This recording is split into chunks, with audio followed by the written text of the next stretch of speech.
Hello, Sam from Tool Hut here today. Today's project is a 2009 GMC Acadia. This video is purely for educational purposes. The shop already knows the problem with this vehicle. I was in the shop doing something else and we had a discussion about how I would have diagnosed it. So this is more about a diagnostics routine than actually discovering what's wrong with the car. So it is a crank no start situation. I'm sure a lot of you guys already know what's wrong with this car just because it's an Acadia. But I decided to start with a relative compression test. The shop has already done a physical compression test, so we know, like I said, we know where the problem is.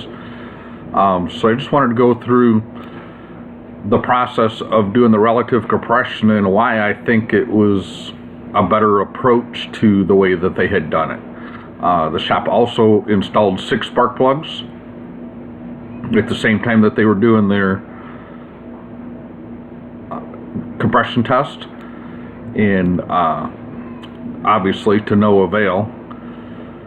And so I just wanted to go through I use the relative compression test myself very frequently, and I kind of use it for a baseline to make a decision whether to continue diagnosing stuff. I use the relative compression anytime I have a crank no start or a misfire situation that I'm trying to diagnose.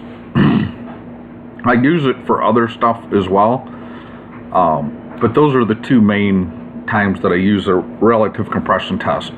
So I think it's a valuable test. So the first thing I did was hooked up to the wires coming up to the fuse box here. This is not the actual picture of the vehicle that we're working on. And then I used a sync on the number 2 coil, mostly because of ease to get to. Also, this is not a picture of the actual vehicle, but it's exactly the same as what we got here today. So, and during a cranking compression, because we're synced to number 2 and our firing orders 1, 2, 3, 4, 5, 6, we can see that cylinders 3 and 5 are the low contributing cylinders. The question becomes now, is this a viable reason to condemn this engine, or should you do a physical compression test? I say that this is enough information that we can go to the customer with some credibility, some confidence that there is a mechanical fault in this engine.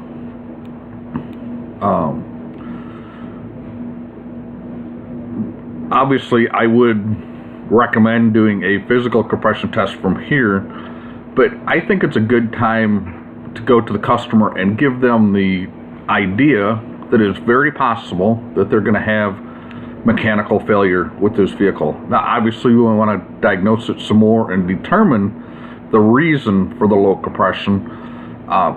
But personally, like I said, I think it's time to go talk to the customer and see what their feeling is about moving forward. So it's kind of a short video.